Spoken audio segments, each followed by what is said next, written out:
أعوذ بالله من الشيطان الرجيم. بسم الله الرحمن الرحيم. يا أيها الذين آمنوا أوفوا بالعقود أحلت لكم بهيمة الأنعام إلا ما يتلى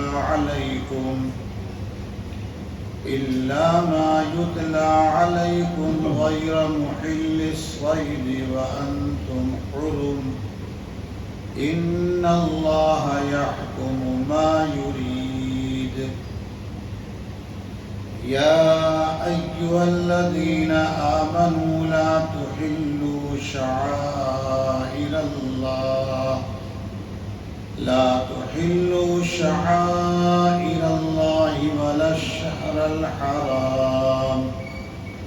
ولا الشهر الحرام ولا الهدي ولا القلائد ولا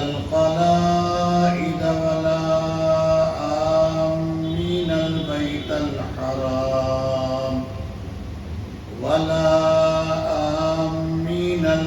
الحرام يبتغون فضلا من ربهم ورضوانا وإذا حللتم فاصطادوا ولا يجرمنكم شنآن قوم أن صدوكم عن المسجد الحرام أن تعتدوا وتعاونوا على البر والتقوى ولا تعاونوا على الإثم والعدوان واتقوا الله إن الله شديد العقاب. صدق اللہ العظیم. آپ کے سامنے پارہ نمبر 6 سورت نمبر 5 سورۃ المائدہ کی آیت نمبر 1 اور 2 نمبر کی تلاوت ہوئی ہے.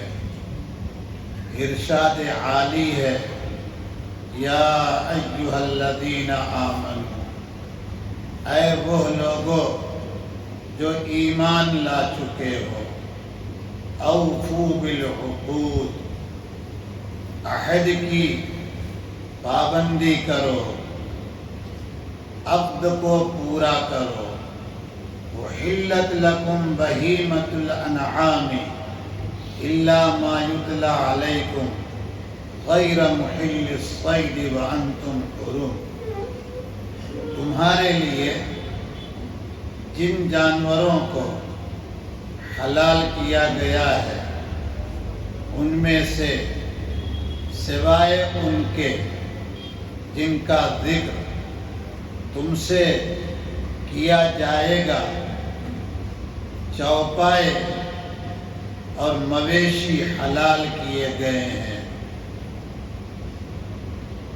بشرطے کہ تم احرام کی حالت میں شکار نہ کرو.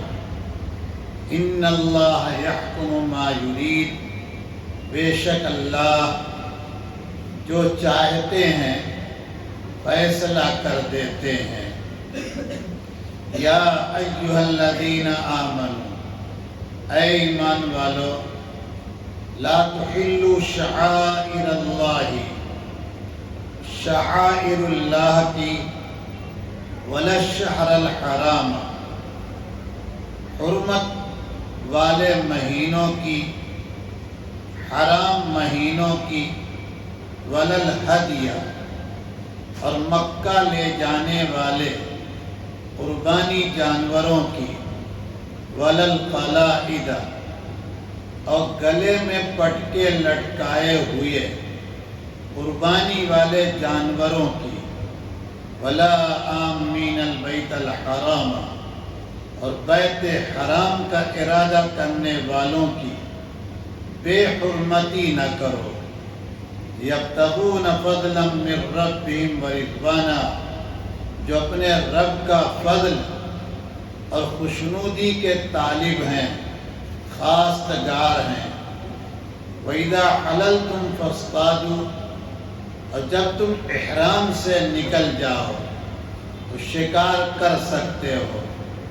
وَلَا يَجْرِمَنَّكُمْ شَنَآنُ قَوْمٍ أَن صَدُّوكُمْ عَنِ الْمَسْجِدِ الْحَرَامِ أَن تَعْتَدُوا، کسی قوم کی برائی کہ انہوں نے تم کو مسجد حرام سے روکا، یہ تمہیں حد سے گزرنے کی باعث نہ ہو جائے۔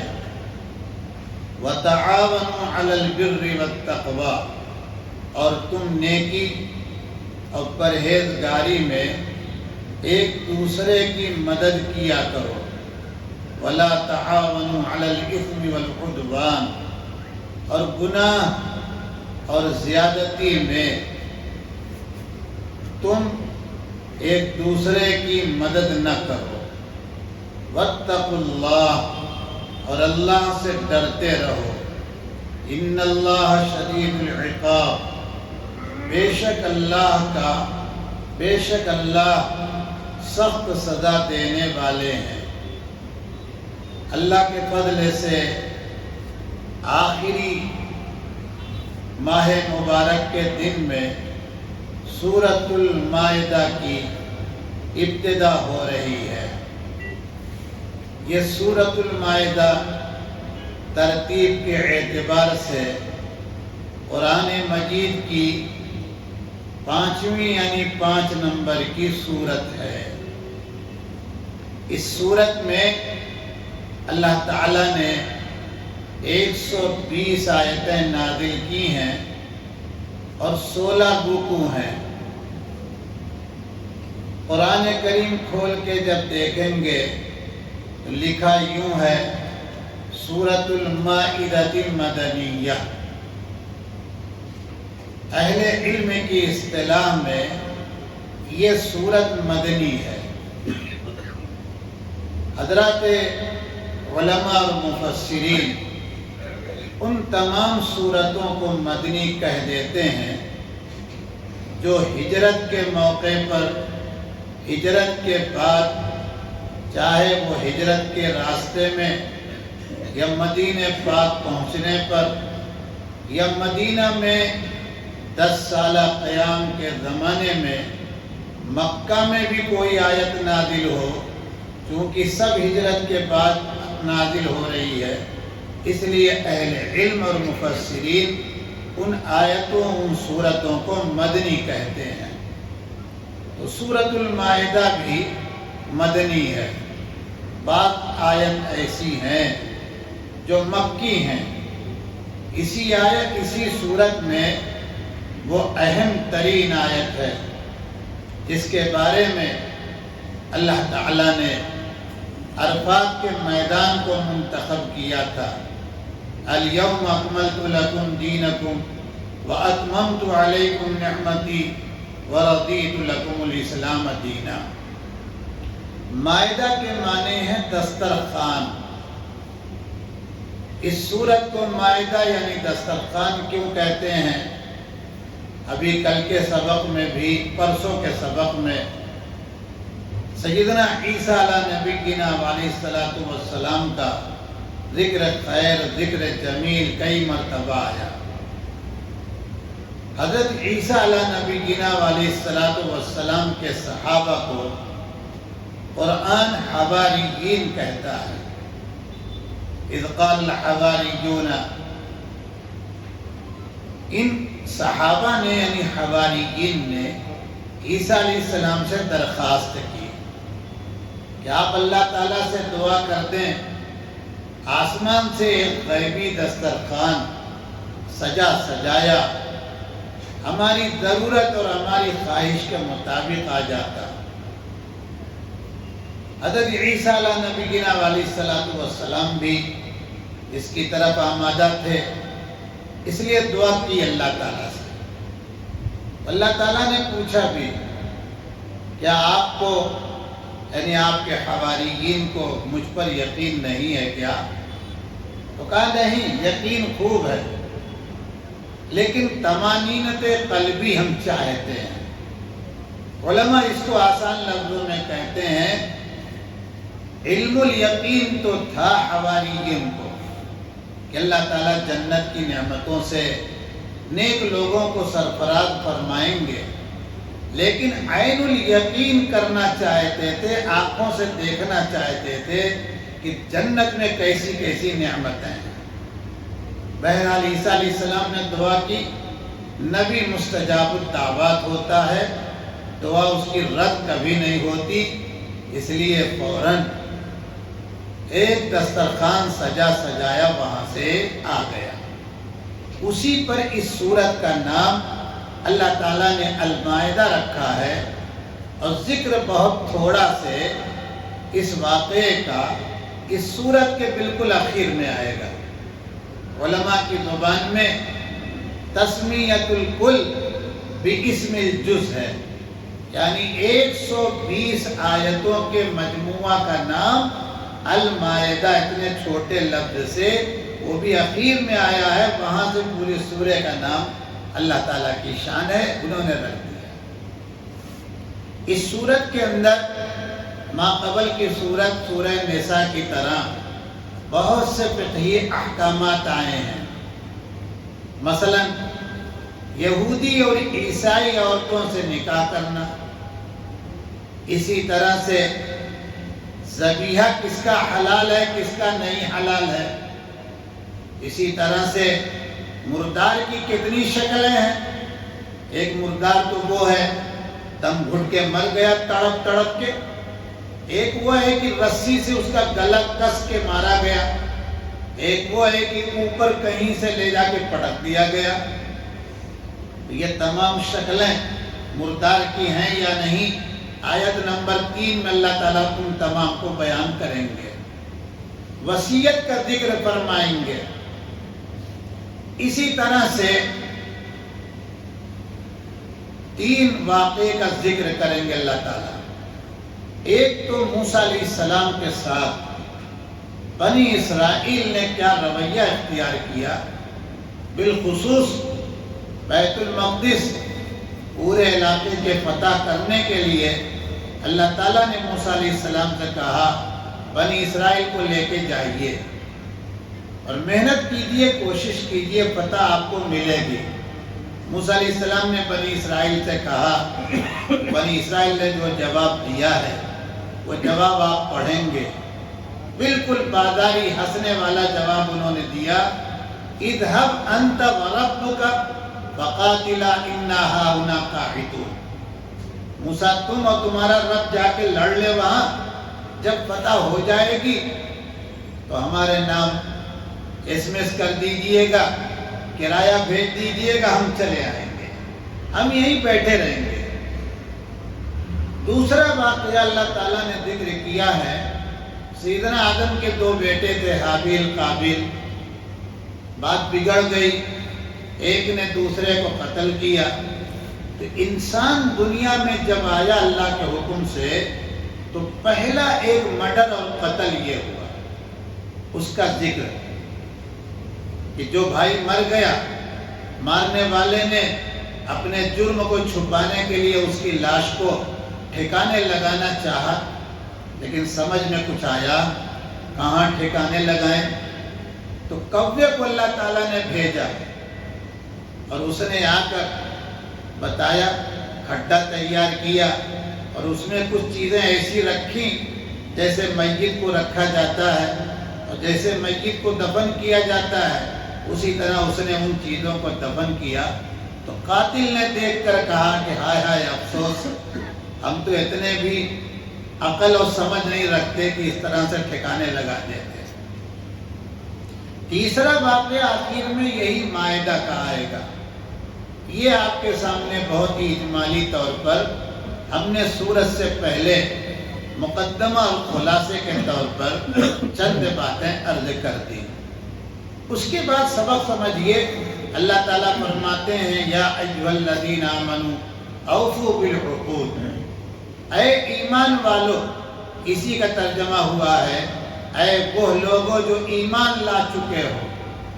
جب ایمان کا دعویٰ ہے، گھوم گھوم کے اعلان کر رہے ہو کہ ہم مسلمان ہیں، ہم مومن ہیں، تو اب ایمان کے جتنے تقاضے ہیں، جتنے مطالبے ہیں، ان سب کو پورا کرنا ہے۔ اس میں کہیں کسی کو چھوڑنا اور کسی کا بائیکاٹ کر دینا اور کسی کا نہ کرنا، اس کی گنجائش ہونے والی نہیں۔ اللہ تعالیٰ نے ایمان کے تقاضے کو کہا اوفو بالعقود، عقدوں کو، وعدوں کو، معاہدوں کو پورا کرو۔ عقد کا معنی اصل میں عربی زبان میں کسی چیز کے باندھنے کو آتا ہے۔ آدمی کوئی چیز باندھتا ہے کیوں؟ تاکہ وہ چیز اپنی جگہ باقی رہے۔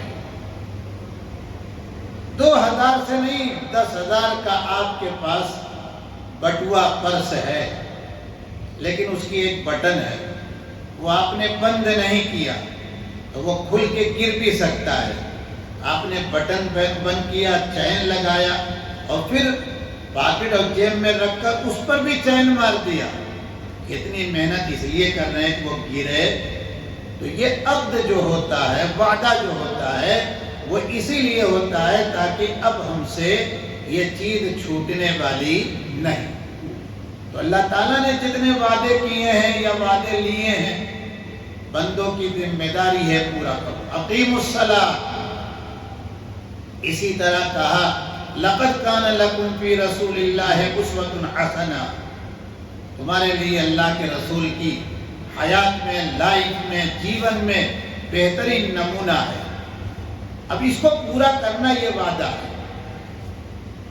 لیکن اسی میں حضرات فقہاء مفسرین نے ان تمام وعدوں کو، معاملات کو بھی شامل کیا ہے جس میں ہم آپس میں وعدہ کرتے ہیں۔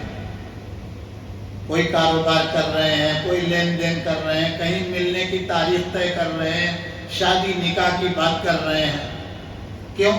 وعدہ جو ہوتا ہے یہ اخلاقی ایک بندش، بندھن ہے۔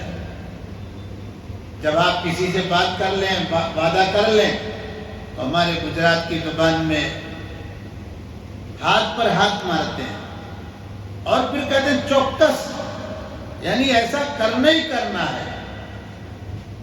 اب اگر آپ نے کر لیا تو لوگ یہی کہیں گے بات کا دھنی ہے، پکا ہے۔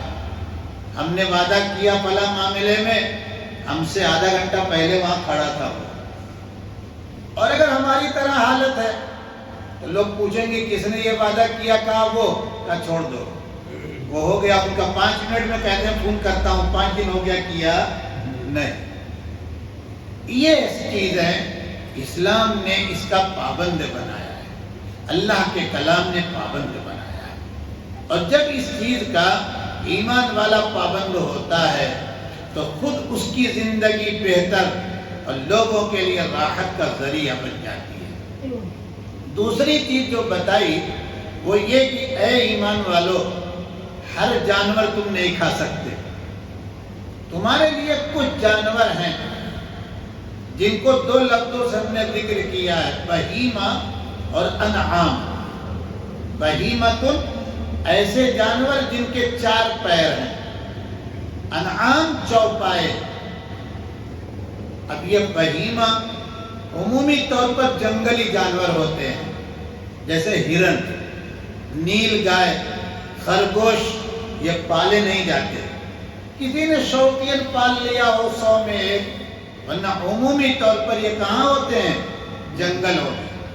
انعام جو ہوتے ہیں چوپائے، اونٹ ہے، گائے ہے، بھینس ہے، بکری ہے، دمبا ہے، بھیڑ ہے، یہ سب پالے جاتے ہیں، انہی کا کاروبار ہوتا ہے۔ گوشت کی دکانیں عموماً نیل گائے کی نہیں ہوتی، ہرن کی نہیں ہوتی، بلکہ وہ گائے کی اور وہ بھینس کی، اس طرح کے جانوروں کی دکان ہوتی ہے گوشت کی۔ اللہ تعالیٰ کہتے ہیں کہ یہ جنگل میں جو ہیں نیل گائے، ہرن، خرگوش، یہ تمہارے لیے حلال، اور جو پالتو جانور ہیں 4 پیر ان کے بھی ہیں، یہ تمہارے لیے حلال۔ اب کچھ جانور اور ہیں جن کا ذکر قرآن میں نہیں، لیکن صریح حدیث میں ذکر ہے کہ یہ حرام ہے۔ کھچر ہے، گدھا ہے، یہ سارے جانور 4 پیر والے ہیں، خوبصورت بھی ہیں، پالے بھی جاتے ہیں، بیچے بھی جاتے ہیں، لیکن ان کا کھانا کھلانا، ان کا دودھ پینا پلانا یہ صحیح حرام ہے۔ یہ الا ما یتلا علیکم، کچھ جانور اور ہیں جن کا ذکر ہم آگے کریں گے، لیکن نیل گائے ہو، ہرن ہو، یہ تمہارے لیے حلال کب ہے؟ جب تم احرام کی حالت میں اور حرم کے گراؤنڈ میں شکار نہ کرو۔ احرام کی حالت میں اگر تم نے نیل گائے کا شکار یہاں بھی کیا تو یہ تمہارے لیے جائز ہونے والا نہیں ہے۔ حرم میں تم نے شکار کیا، چاہے احرام کی حالت میں ہو چاہے بلا احرام کے، تو بھی وہ صحیح ہونے والا نہیں۔ اس کے بعد آیت کے آخر حصے میں اللہ تعالیٰ کہتے ہیں کہ اللہ کی ذات تو وہ ہے جو بلا شرکت غیر، آدیش دینے میں، آرڈر کرنے میں کسی کی پابند نہیں ہے، جو چاہے وہ کرے گی، حکمت کے ساتھ کرتی ہے وہ۔ یہ اور بات ہے بندوں کو سمجھ میں آئے یا نہ آئے، نہیں سمجھ رہے ہیں۔ اللہ کا حکم ہے، اسی سورے میں پھر آ رہا ہے وضو کا مسئلہ، وضو میں کون کون سے حصے فرض ہیں، کہاں کہاں تک دھلنا ضروری ہے، تیمم بھی اسی کے بعد آ رہا ہے۔ اب عقل یہ کہہ رہی، ہماری عقل بے وقوفوں کی، کہ وضو میں منہ دھلتے ہیں، کہونیوں سمیت ہاتھ دھلتے ہیں، سر پر مسح کرتے ہیں، پیر کو دھلتے ہیں، تو جب تیمم کریں تو ان تمام جگہوں پر ہاتھ پھیرنا چاہیے نا۔ حالانکہ تیمم چاہے وضو کا کریں چاہے غسل کا کریں، بس چہرہ اور کہونیوں سمیت ہاتھ پھیر لیتے ہیں۔ حکمت ہمارے کیا ہے، سمجھ میں آ رہی ہے؟ نہیں آ رہی ہے۔ سمجھنے کی ضرورت ہے؟ نہیں، کوئی ضرورت نہیں ہے۔ اسی کو علماء اصولیین، آج بات یاد آ رہی ہے آپ کی محبت سے آخری دن میں، امر تعبدی ہے۔ امر تعبدی کیا مطلب؟ یعنی رب کا حکم ہے، اس کو عبادت سمجھ کے کرو، عقل کے گھوڑے تم کو دوڑانے کی ضرورت نہیں، یہ امر تعبدی ہے۔ اس کے بعد اللہ تعالیٰ نے دوسرے نمبر کی آیت میں پھر کہا ایمان والو، پتا چلا یہ سارے احکامات ان تمام لوگوں سے متعلق بیان ہو رہے ہیں جو اپنے کو مسلمان کہتے ہیں۔ پہلا حکم دیا ہے شعائر اللہ، شاعر اللہ کی بے حرمتی نہ کرو۔ شعائر شعیرۃ کی جمع ہے، عربی زبان میں شعیرہ کہتے ہیں ایسی چیز کو جو کسی چیز کے پہچان کی علامت، شناخت، سائن بورڈ بن جائے۔ یہ بلڈنگ ہے، ٹھیک ہے، نماز پڑھتے ہیں یہاں ہم، اگر یہ کنارے باہر نکل کے دیکھیں، یہی جہاں ہمارے ملزم کھڑے ہوتے ہیں، اسی دیوار میں چھوٹا سا مینارہ بنا ہوا ہے، اگر یہ نہ بنا ہو، آنے جانے والے کو پتہ چلے گا کہ مسجد ہے یہاں۔ یہ مینارہ اس بات کی علامت ہے کہ یہاں اللہ کا گھر بنایا گیا ہے۔ اب یہاں آئے آپ کس کام کے لیے آئے ہیں بتائیے؟ کہاں نماز پڑھنے کے لیے، اعتکاف کے لیے، ذکر کے لیے آئے ہیں۔ کیسے آئیں گے؟ اب اس کا مستقل ادب، مسجد میں داخل ہوں گے دائیں پیر سے، داخل ہونے سے پہلے دعا پڑھیں گے، پاک رہیں گے تو داخل ہو سکیں گے، ناپاکی کی حالت میں جا سکتے نہیں ہیں۔ تو شاعر لغت کے اعتبار سے ایسی چیز کو کہتے ہیں جس سے کوئی چیز پہچان لی جائے، اور وہاں جانے کے لیے یا اس کو استعمال کرنے کے لیے باقاعدہ اس کے آداب اور قانون ہیں۔ یہ کیا چوکور گھر کیسا ہے؟ کہا اس کو کعبہ کہتے ہیں۔ کیسے جائیں گے؟ کہا پہلے دعا پڑھیں گے باہر، پھر اندر پیر رکھیں گے دایاں، پاکی کی حالت میں جائیں گے۔ احرام باندھ لیں تو بہت اچھی بات ہے، اور اگر وہیں رہتے ہیں تو کم سے کم پاک کپڑا پہن کے جائیں۔ کہا کہ نماز پڑھیں گے؟ کہا نہیں، پہلا ادب یہ کہ طواف کرو 7 چکر. اعلیٰ سے اعلیٰ اس کا ادب یہ ہے جتنا ہو سکے طواف کر لو، کیونکہ دنیا میں کہیں اور طواف ہونے والا نہیں ہے. یہ گھر کون سا ہے جس پر جالی لگی، ہاتھ لگانے بھی نہیں دیتے؟ کہا امام الانبیاء ہیں یہاں. کہا ان کی طرف کھڑے ہو کے نماز پڑھیں؟ کہا ارے توبہ توبہ.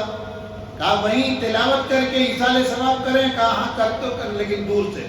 کہا پھر کون سا یہاں ادب ہے؟ کہا درود پاک پڑھو کتنا کا جتنا ہو سکے، باقی کی حالت میں یہاں آؤ جاؤ ادب کے ساتھ. اشارے میں بھی نہ بات کرو تو اچھا ہے، زور سے بات کرنا تو بہت غلط بات ہے. لا ترفعوا اصواتکم، ادب لکھا ہوا ہے. تو یہ ساری چیزیں ایسی ہیں جن کو دیکھ کر سمجھ میں بات آتی ہے کہ یہاں سے اللہ کا تعلق ملے گا، اللہ کا کنیکشن ملے گا. یہ شعائر اللہ. وقت کم ہو رہا لیکن ایک عبرت ناک قصہ یاد آیا، سنیے گا. اسی ملک کا ہے اور بہت بڑے آدمی نے سنایا اور اپنے بیان میں بیان بھی کیا اور ان کے بیان میں چھپ بھی گیا ہے. دہلی حضرت شاہ ولی اللہ صاحب کے صاحبزادے شاہ عبدالعزیز صاحب رحمۃ اللہ علیہ بخاری کا سبق پڑھا رہے ہیں اپنے ابا کی جگہ پر بیٹھ کے. سبق کے دوران ہوا ذرا تیز چلنے لگی. بخاری شریف اس زمانے میں کیا میرے پڑھنے کے زمانے تک بہت لمبی سائز، اس ٹیبل پر آ سکتی نہیں، تو ایسی بڑی جس کو اردو میں جہازی سائز کہتے ہیں، تو ورق اڑنے لگے. تو شاہ صاحب رحمۃ اللہ علیہ نے اشارہ کیا کہ بھئی اپنے اپنے اوراق پر کچھ رکھو نہیں پھٹ جائے گا. تو کسی نے قلم رکھا، کسی نے نوٹ بک رکھ دیا، کسی نے ہاتھ رکھا. ایک صاحب بڑے ذہین، بہت ذہین، لیکن دوستوں میں سبق کے درمیان کلاس میں حضرت جب رہیں تب بھی نہ رہیں تب بھی مذاق اور ہنسی کیا کرتے تھے. بس شیطان نے بہکایا اور وہ شاہ صاحب نے کہا کہ کچھ رکھو، ورق اڑنے نہ پائے، پھٹ نہ پائے. تو اپنا بایاں پیر اٹھا کے بخاری پر رکھ دیا. بایاں پیر اٹھا کے رکھ دیا. کہاں؟ بخاری شریف پر. شاہ صاحب نے دیکھا تو آنکھیں لال جب کی تو پیر نیچے کر دیا. شاہ صاحب کچھ بولے نہیں. فوراً ایک نقصان یہ ہوا کہ عبارت آگے کہا پڑھنے کے لیے، پھر عبارت بندہ پڑھ سکا نہیں. یہ تو فوراً نقد معاملہ ہو گیا. دوسرے نے بازو والے نے پڑھنا شروع کر دیا. فارغ ہو گئی جماعت، کلاس سال پورا ہو گیا، چلے گئے لوگ. یہ بھائی کلکتہ میں ملازمت کے لیے گیا، وہاں ملازمت ملی مسجد میں. کچھ دنوں کے بعد چھوڑ دیا، پھر لگ گیا کسی اور کے ہاتھ. نتیجہ یہ نکلا کہ زندگی کھو گیا، خدا کا منکر ہو گیا. دہلی سے مولانا سعید احمد صاحب دہلوی بڑے مشہور ہیں، تحریک آزادی کے مجاہدین میں مولانا حسین احمد مدنی وغیرہ سے آگے تھے. وہ وہاں صحیح صاحب تشریف لے گئے کسی کام سے کلکتہ. تو دیکھا کہ بازار میں پاگلوں کی طرح کھڑا ایک آدمی خدا کے بارے میں الٹا سیدھا پک رہا ہے. کسی سے پوچھا کہ یہ کون ہے؟ یہاں کے کوئی عالم نہیں ملا اس کو سمجھانے کے لیے. لوگوں نے کہا صاحب بڑی محنت کی، نہیں سمجھ رہا ہے. کہا کہاں کا ہے؟ بتایا کہ یہ آپ کی یو پی کے علاقے کا ہے. کہا یہاں کیسے آیا؟ کہا ملازمت کے لیے آیا تھا. کہا اب خدا کا باغی ہو گیا، منکر؟ کہا ہاں. وہاں صحیح صاحب کا ذہن گیا کہ ہوا نہ ہوا کچھ ہو گیا ہے، کوئی بات بگڑی ہے. رات کو تلاش کرتے رہے کہ کہیں اکیلے مل جائے. ایک جگہ ایک درخت کے نیچے ملا اکیلے. وہاں پہنچے، بات چیت کی. بڑی ذہین بڑی اچھی باتیں ذہانت سے کی۔ حضرت نے یہاں تک اس کو گھما کے جب خدا کے بارے میں، اللہ کے بارے میں بات کی، انکار کیا اس نے، اور پہلے سب پوچھ چکے تم پڑھے کہاں سے ہو، کیسے؟ تو پھر کہا حضرت نے کہ جس کے یہاں تم نے پڑھا، جو کتابیں پڑھی، ان تمام جگہوں پر کتابوں میں تو اللہ کے ایک ہونے کی ہزار دلیل دی گئی، تو تم باقی کیسے ہو گئے؟ تو اس نے اب اپنی اصل کیفیت بتائی اور رونے لگا۔ کہا میں کلاس میں اپنے ساتھیوں میں ہنسی مذاق بہت کیا کرتا تھا، جب ہوا تیز چلنے لگی اور شاہ صاحب نے کہا کہ بھائی برف پھٹ جائے گا، کوئی چیز رکھو، تو ہمارے پاس ساتھی نے قلم رکھا، کسی نے کچھ نہیں تھا ہاتھ رکھ دیا، کسی نے اپنا رومال رکھ دیا، کسی نے نوٹ بک رکھ دیا، تو میں نے ہنستے ہوئے اپنا بایاں پیر بخاری پر، تو کہا حضرت کی نظر مجھ پر پڑی، پیر تو ہٹانے کو ہٹا لیا، لیکن یہ محسوس ہوا کہ کوئی چیز نکل کے چلی گئی۔ یہ ہے شاعر اللہ۔ ارے سمجھ میں کچھ بات آئی ہے، اس لیے یہاں بات پر بات نکل رہی ہے، بات ختم کر دوں۔ ایک تو آخری دن ہے، وہ بھی ٹائم ہو گیا، کہ جب بخاری شریف جس کے باوضو چھونے پر کوئی حکم اور فتویٰ بے وضو بھی چھو سکتے ہیں، تو قرآن کریم کو بے وضو چھو سکتے ہیں؟ قرآن کریم کو ناپاک عورت پڑھ سکتی ہے؟ اس طرح کی باتیں امت میں پھیلانا، امت کی بیٹیوں کو بہکانا، امت کے بیٹوں کو گمراہ کر دینا اور خود بھی الٹا کام کرنا، ان بیچاروں کو اللہ کی رحمت سے دور کرنے کے لیے اس سے زیادہ خطرناک بات اور کیا ہو سکتی ہے؟ اس لیے سبق روک دیا، زندہ بسلامت رات و سنیچر کو انشاءاللہ ہوگا۔ ہمارے مولانا کل اعلان کر دیا ہے، ایک ہی بات یاد رکھیے گا، جو چیزیں اللہ تعالیٰ کی طرف منسوب ہیں، یہ مینارہ بتا رہا ہے کہ یہ گھر سوسائٹی کے نہیں ہے، یہ گھر ٹرسٹ کا نہیں ہے، یہ اللہ کا گھر ہے، اس لیے یہاں پارٹی کی حالت میں آئیں گے، ضرورت سے زیادہ کسی سے کوئی بات نہیں کریں گے، تلاوت کریں گے، ذکر تسبیح کریں گے، ناپاکی کے ساتھ آئے، ناپاک خیالات لے کے آئے، اس کی کوئی گنجائش ملنے والی۔ آج کتنے لوگ حج میں جاتے ہیں، عمرے میں اتنی بھیڑ لگا کے بیٹھے ہوئے ہیں، لگ رہا ہے کہ حج ہو رہا ہے، لیکن آنے کے بعد کوئی تبدیلی ہوتی ہے؟ طواف کر رہے ہیں چالو، دیکھ رہے ہو مجھ کو، یہ مقام ابراہیم کے سامنے، بالکل میں سامنے چل رہا ہوں، روضے پر پہنچے تو وہاں صلاۃ و سلام یاد ہے یا نہیں، پتہ نہیں کفریہ شرکیہ کلمے سے پڑھ رہے ہیں، نہیں معلوم نہیں، لیکن ویڈیو ضرور وہاں سے لائیو چل رہا ہے، میں روضے پر ہوں۔ اسی لیے اللہ تعالیٰ نے وہاں ایسے لوگوں کو کھڑا کیا ہے کہ ہم آپ کو وہ دیکھتے ہی کہتے رہو، چلو یہاں سے، تمہارا ٹھکانہ نہیں ہے، یا تو جا کے چومنے لگتے ہیں اور یا تو جا کے ویڈیو بنانے لگتے ہیں، ہے دونوں غلط کی دونوں صحیح؟ ارے بولو نا، دونوں غلط ہیں، تو غلط کرنے والے کو اللہ پاک وہاں کھڑا کریں گے؟ اس لیے اللہ تعالیٰ نے ایسے بہت سے لوگ آ کے کہتے ہیں کہ بڑے بد مزاج ہیں، بڑے بدخلق ہیں، یوں ہیں ویسے ہیں، میں کہتا ہوں اور بھی ان کو سخت ہونا چاہیے، نہیں سمجھ رہے ہیں؟ حضرت مفتی تقی عثمانی صاحب نے کئی مرتبہ اس بات کو بیان کیا، میں نے اپنی آنکھ سے دیکھا، کہہ رہے ہیں کہ لوگ اس طرح سے کاغذات کا گولا بنا کے پھینک رہے ہیں جالی پر، اور وہ کیچ کر رہے ہیں کھڑے ہو کے۔ ایک زمانے میں وہاں کچرا پیٹی بھی رکھی ہوئی تھی، اسی میں وہ عطر کی شیشی کیچ کر کے ڈال دیتے، کاغذ ڈال دیتے۔ دو چار کو اس نے پڑھا تو اس نے اپنے افیسر کو دیا کہ یہ دیکھیے کیا سب لکھ کے آتا ہے۔ مفتی صاحب سے ایک افیسر سے تعلق تھا، اس نے دیا، اس میں صاحب لکھا تھا یا رسول اللہ، ہم ہندوستان میں بہت پریشان ہیں، پیسہ بھی صحیح طور پر نہیں ہے، دکان بھی نہیں چل رہی ہے، حکومت کی طرف سے ظلم ہو رہا ہے، آپ آئیے مقابلہ کرنے کے لیے۔ سنا آپ نے کہ نہیں؟